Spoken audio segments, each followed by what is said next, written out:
cuarto grado con los integrantes del Instituto Nacional de Formación Política de Morena. Ya llegó Yasmín Ugalde, a quien le mando un abrazo, como siempre que tenemos la oportunidad de vernos en estas noches sin censura. Mi querida Yasmín, te saludo con mucho gusto. Hola Vicente, el gusto es para mí estar aquí en tu espacio y con tu auditorio y aparte con muchísimo gusto por el tema que vamos a tocar el día de hoy. Y es que no es para menos, las elecciones en Brasil también nos dejan muchas lecciones para México y sabes, creo que lo vamos a platicar con nuestra invitada especial. También ya nos había adelantado Luis Ignacio Lula da Silva muchas de las lecciones que le habían dejado sus derrotas pasadas para poder regresar a este lugar en donde lo pone el pueblo, porque es con el voto popular que gana las elecciones el domingo, y un Jair Bolsonaro que en la ambigüedad se negaba a aceptar la derrota, un Jair Bolsonaro que parece que ha rectificado y que hoy le da un tanto de calma democrática a Brasil. Bueno, esa es mi opinión, pero ¿qué te parece si presentamos a nuestra invitada especial, mi querida Yasmín Ugalde, Cristina Cavalcante, educadora, investigadora, científica social, latinoamericanista, a quien saludo con mucho gusto, doctora en Ciencias Sociales y Humanidades de la UAM México, maestra y licenciada en Ciencias Sociales de la UEL en Brasil y colaboradora del Instituto Nacional de Formación Política de Morena. Te saludo con mucho gusto, Cristina, gracias por acompañarnos. Buenas noches. Buenas noches, Vicente. Buenas noches, Yasmín. Buenas noches a todas, a todos, a todas que nos escuchan. Pues muchas gracias por la invitación. Y pues sí, las cosas en Brasil siguen bastante movidas, ¿no? Ganamos, estamos ahí en clima de conmemoración por la victoria que tuvimos, aunque apretada, pero con mucha lucha y con mucho trabajo de la izquierda. Y ahora estamos viendo justamente ahí cómo se mueve la base social de Bolsonaro, que hasta el último momento que logré ahí acompañar las noticias en Brasil, seguían con bloqueos en las calles. Como tú comentabas, Vicente, sí, Bolsonaro hizo un último pronunciamiento con un tono diciendo que las manifestaciones son legítimas, son bienvenidas, sin embargo, no hay que cercear el derecho de ir y venir de la gente. Y ayer, cuando hizo su primer pronunciamiento después de la derrota, su discurso fue un poco en la misma línea, ¿no? Lo que es un poco ambiguo. Y de hecho, por lo que he leído y acompañado de las noticias, de los análisis en Brasil, lo que se dice es que su equipo le orientó a hacer nuevamente un nuevo pronunciamiento hoy, porque el mensaje de ayer era: no vamos a utilizar los métodos de la izquierda, que es hacer bloqueos, cesear el derecho de ir y venir, pero sí entiendo que las manifestaciones ahí son por indignación, por un sentimiento de injusticia de cómo las elecciones, el proceso electoral fue llevado a cabo en Brasil. Y es bastante pues complicado entender el discurso de Jair Bolsonaro sin pensar que de una cierta forma sí sigue intentando mantener ahí su base social movilizada, porque al final, si hay algo de ilegal que ocurrió en el proceso electoral, en domingo fue justamente el cierre de carreteras para impedir electores de llegar a sus locales de votación, principalmente los estados donde Lula tenía una mayor base de apoyo, un mayor electorado, y estos cierres de carreteras salieron con orden desde el gobierno, ¿no? Entonces hubo ahí una utilización de la máquina estatal para poder intentar influir en los resultados de las elecciones. Pero felizmente no lograron y pues Lula va a ser nuestro presidente a partir del 1 de enero del próximo año. Hay victorias, déjenme plantearlo así, que no es que tengan sabor a derrota, pero sí son victorias demasiado apretadas que deben de llevarnos a una gran reflexión. Y creo que Alina Duarte, nuestra corresponsal, ha provocado este debate, esta reflexión en estos días en los que ha estado reportando desde Brasil, mi querida Yasmín. Y menciono a Alina porque también es colaboradora del Instituto Nacional de Formación Política de Morena. Habla de este gran movimiento ultraconservador que mantiene altos números en Brasil. Y entre esos están los, con mucho respeto lo voy a decir, los que se hincan a rezar en pleno proceso electoral y los que hacen saludos nazis, los que están muy tirados a la derecha. Y eso no puede subestimarse ni para Brasil ni para Latinoamérica, mi querida Yasmín Ugalde. Justamente, Vicente, porque lo decías de inicio y creo que por ahí va la reflexión a la que nos lleva Lina, ¿no? Hay que vernos en ese espejo, ¿no? O sea, recordemos cómo fue que llega Brasil en este momento a estas elecciones tan cerradas, cómo es que viene un Lula que estuvo en prisión, cómo fue que terminó su gobierno y con altos índices de aceptación y a pesar de todo eso, ¿no? Con este viento en popa, pues, cómo es que hay un fuerte, aplican, pues, ¿no? Esta ya estrategia de lawfare y que debemos de vernos ahí, ¿no? A mí me parece que es interesante porque justamente la ultraderecha ha ido ganando más allá de las narrativas en los medios de comunicación, sino realmente ha permeado en la ideología de muchas y muchos latinoamericanos y debemos de, sobre todo, digo, si bien porque somos hermanos, hermanas, pero también debemos de vernos ahí como mexicanos dentro de esta gran oleada progresista, ¿no? Así es, y creo que todas estas reflexiones se pueden entender en la complejidad de este viraje a la izquierda, pero también el dinosaurio que mueve la patita y que no se rinde, Cristina.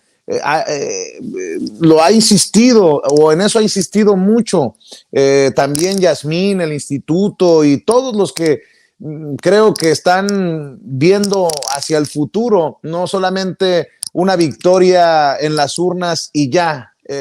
O ¿cómo lo entiendes tú, Cristina?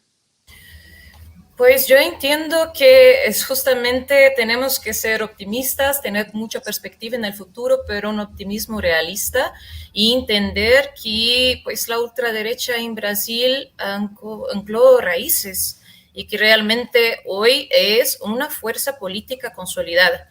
Uno de los ejemplos de esto es que pues Bolsonaro, su partido, que era un partido bastante pequeño con no mucha representatividad en el Congreso, logró ser la mayor bancada en la Cámara de Diputados y también tener mayoría en el Senado. Esto dice mucho porque la gente está votando, apoyando la ultraderecha, ¿no? Y creo que pues particularmente para entender un poco Brasil y por qué esto, porque esta división hay que entender un poco de la historia de Brasil. Como muchos siempre, cuando sale como candidato para las elecciones de 2018 Bolsonaro, yo hablaba a varios compañeros latinoamericanos y decía, pues sí tiene potencial para ganar. Y la gente me miraba y decía, no, ¿cómo? ¿No? El Brasil de Lula nunca va a elegir a una figura como Bolsonaro. Y lo que yo decía es que el Brasil de Lula no es la representación completa de lo que es Brasil. Brasil es un país históricamente muy conservador, que tiene una parcela de la población muy racista, homofóbica. Estamos entre los índices más altos de crímenes por homofobia, por ejemplo, y históricamente con élites que realmente siempre se articularon en contra de cualquier beneficio para las clases trabajadoras, para los sectores más populares. Entonces creo que es un poco, estos números nos chocan mucho porque es esto, ¿no? Pensar que Lula salió con tanta aprobación, con 83% de aprobación después de 2 mandatos y ahora esta victoria apretada es entender también quién es esta base social de Bolsonaro, que es una parcela de la población que se ve realmente reflejada en su discurso, en lo que su discurso representa, que es un discurso que es en contra de las clases populares. que es en contra lo que, pues, la igualdad de género, que es en contra la igualdad racial, que es en contra justamente un Estado que históricamente ha actuado exclusivamente a favor de los sectores más enriquecidos de la población, y desde la entrada del PT en el Poder Ejecutivo pasó justamente a incluir en el contrato social los sectores más empobrecidos.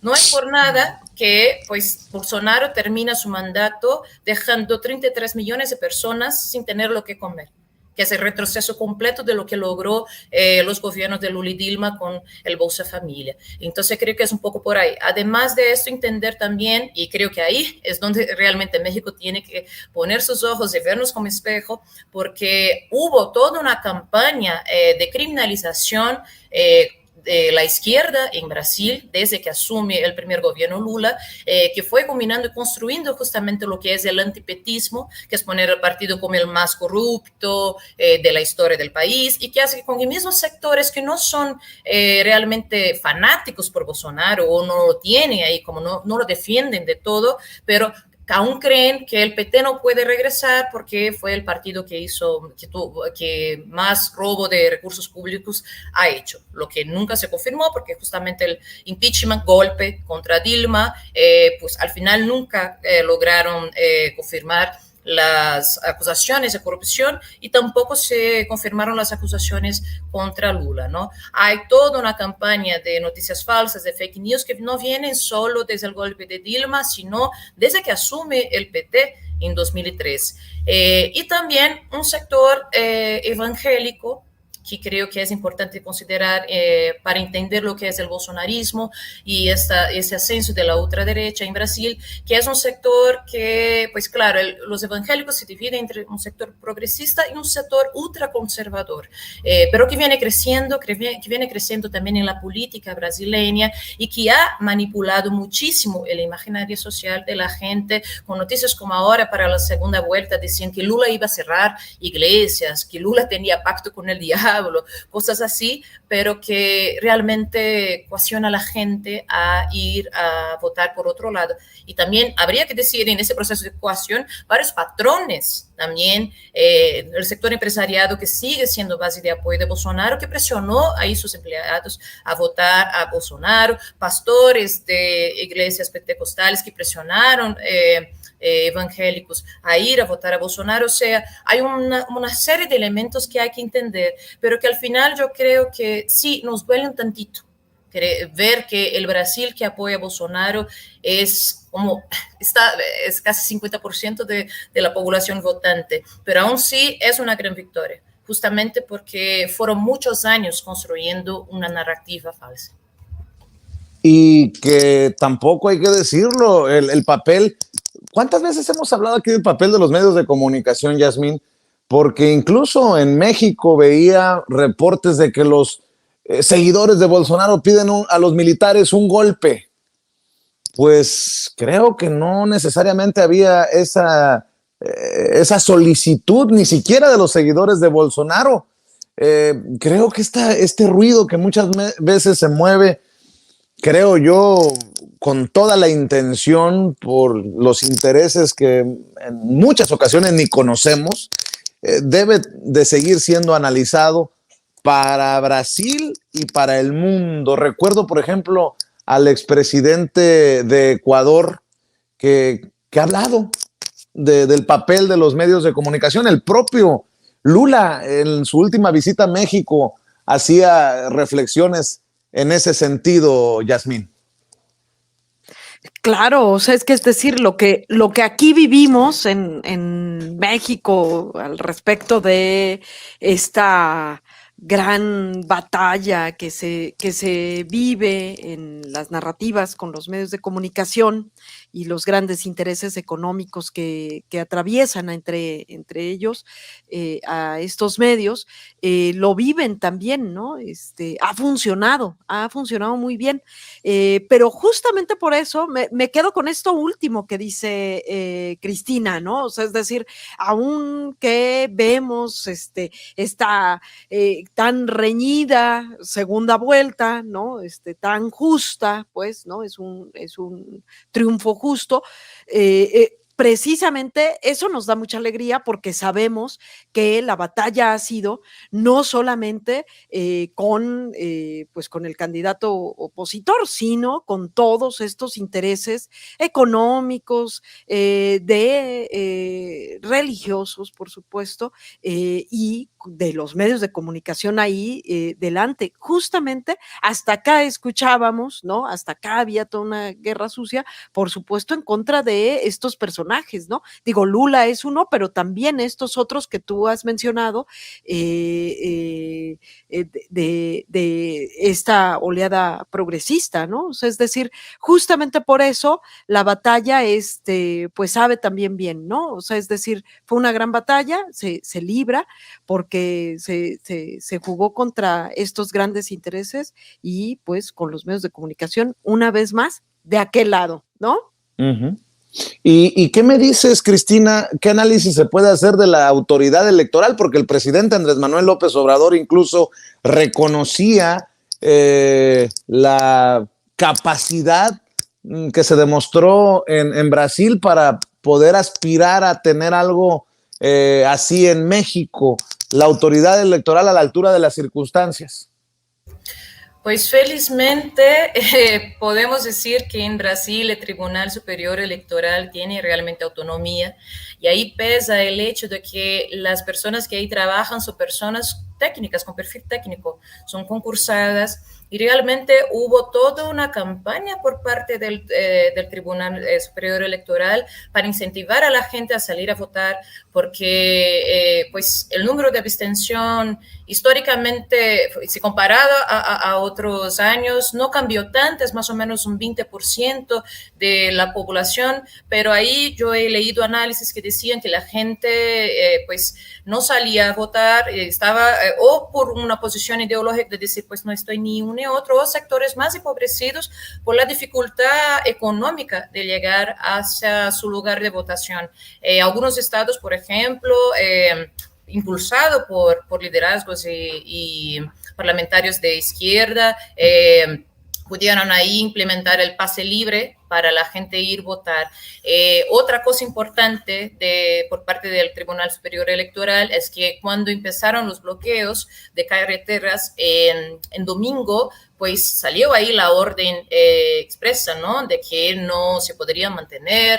Entonces, sí, es un organismo autónomo y pues por ese lado también podemos decir que Brasil no tiene un histórico de fraudes electorales y que pues se intentó del otro lado de una cierta forma intervenir en los resultados, pero esta intervención no fue lo suficiente. En términos de abstención, como dije, los números el porcentaje fue poquito menor que en la primera vuelta, pero se quedaron ahí los 20%, pero sí he visto algunos análisis que dicen que la abstención en los estados donde Lula tenía mayoría de intenciones de votos fue mayor y en el caso de los estados donde Bolsonaro tenía como un mayor número de votos, la abstención fue menor. Entonces, algún impacto creo que sí hubo con relación a esos bloqueos, pero el papel del Tribunal Superior Electoral yo diría que fue dentro de la cancha democrática y pues felizmente hizo lo que tenía que hacer. Yasmín, una evaluación, un análisis, un comentario final para ir cerrando esta mesa, al menos en esta ocasión, mi querida Yasmín Ugalde.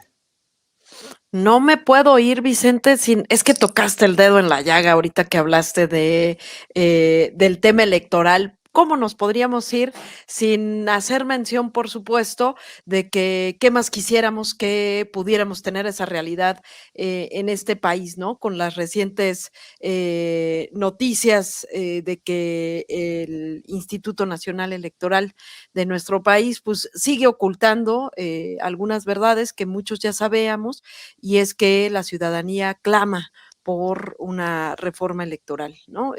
Donde coloque a cada quien en su lugar, y esto significa que la ciudadanía sea mucho más participativa y tomada en cuenta, ¿no? No me podía ir sin decirlo, evidentemente, dado la coyuntura que está viviendo nuestro país, y por supuesto, pues estar más allá de un análisis, pues realmente estamos de fiesta también en México por este gran triunfo de Lula, y pues muy contentos y contentas de que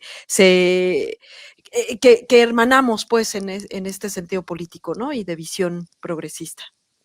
Claro que sí. Y Cristina, para cerrar, una evaluación, un análisis, un comentario en esta oportunidad, y quiero agradecerte por acompañarnos. Creo que es un tema relevante, actual y muy importante para digerirlo, no solamente para Brasil, para tu país, sino para toda Latinoamérica.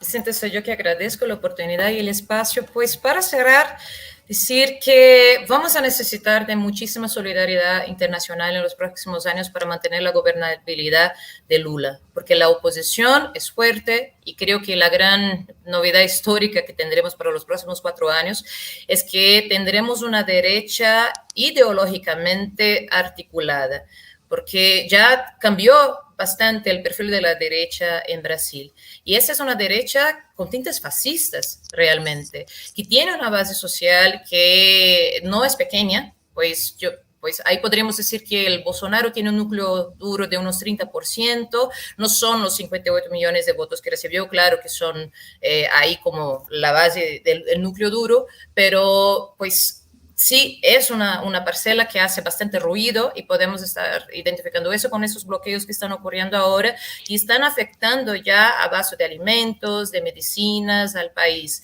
Y es una base fascista. Es una base fascista, ¿no? Es gente que realmente no acepta el juego democrático, que está en las calles exigiendo intervención militar por no aceptar resultados de las elecciones, y yo creo que no tienen fuerza política para efectivar un golpe, pero hay que ir acompañando justamente cómo van a hacer en los próximos meses, en los próximos años, porque en el caso del golpe contra Dilma también nadie esperaba que habría tanta gente en las calles exigiendo el impeachment, aún sin comprobación, que al final se volvió en la base social, parte de estos en la base social de Bolsonaro. Entonces necesitaremos de mucha solidaridad internacional. Destacar también un punto que cuando hablé del Tribunal Superior Electoral acabé olvidándome, que fue importante también una articulación que ocurrió previamente con los presidentes de varios países para que pudieran reconocer los resultados a partir del momento que salieron los resultados oficiales, reconocer la victoria de Lula, que ayudó mucho para que un episodio como el Capitolio de Trump no se repitiera en Brasil. Entonces ahí estar mirando hacia Brasil, y para que no podamos no perder esta oportunidad histórica de tener dos grandes potencias económicas latinoamericanas alineadas con el mismo proyecto político que es México y Brasil. Y bueno, agradecer el espacio y pues siempre esta solidaridad que el México siempre tiene con Brasil también. Algo, y perdón, así un para cerrar nada más. ¿Qué ven? Y perdón que ya había dado el camino al cierre, pero ¿qué ven ahora con un Lula tan cercano a Andrés Manuel López Obrador, con un Andrés Manuel López Obrador que se dice hermano de Lula, y una Latinoamérica casi a la izquierda en su totalidad? ¿Qué ves? Así nada más para dejar, digo yo, la víbora chillando, para dejar ese gusanito ahí, mi querida Yasmín, y continuar con el tema en otra oportunidad. Pues, ¿qué veo? Pues justamente eso, hermandad, ¿no? Ya se había dicho con anterioridad, pero justamente yo creo que viene a darle mucha fortaleza a Latinoamérica este triunfo. Digo, no es menor, Brasil tiene un significado importante y justamente el hecho de que así se nombren, pues, ¿no? Que salga tanto Andrés Manuel como el propio Lula a nombrarse de esta manera, me parece que es singular. A mí me parece que justamente para rematar, esta mirada, ¿no? Donde nos podemos reconocer en Brasil, ¿no? También nos demanda un poco el pensar, leí entre los comentarios, ¿no? Donde siempre se hace alusión a esta frase de que y la lucha continúa, ¿no? Es una vez que gana Lula y la lucha continúa, y más bien habría que replantearse esto en términos de lucha democrática. La lucha es continua y esto nos demanda algo bien interesante que tiene que ver con justamente lo que obedece al Instituto de Formación Política, que es la formación política, ¿no? O sea, es decir, la lucha continua demanda formación política y pues hay que darle por ahí. Qué gusto me da ver ahí atrás, entre tus fotografías, a Flores Magón, mi querida Yasmín. No podía dejar pasar esa oportunidad de decírtelo y obviamente no dejemos pasar la oportunidad de invitar a la gente a las trincheras del instituto. Así es, pues ya saben, en las distintas redes sociales, Facebook, Twitter, YouTube, así, Instituto Nacional de Formación Política, también invitarles a que visiten esta otra plataforma, Morenflix, igual que la otra, pero en Chairo, con contenido mucho más serio, profundo, que nos permitirá ir comprendiendo las distintas coyunturas. Muchísimas gracias, Vicente. Y a ti Claro también, que Cristina. sí. Y Cristina, me imagino que tiempos mejores están por venir con esa hermandad de Lula y AMLO. Para cerrar esa reflexión, Cristina, por favor. Pues yo estoy segura que tiempos mejores están por venir, Vicente. Creo que es el momento histórico justamente para fortalecer la soberanía de la región, para pensar en un mercado común, para hacer frente a intentos neofascistas. Entonces yo creo que pues tendremos muchísimos motivos para festejar de aquí para frente.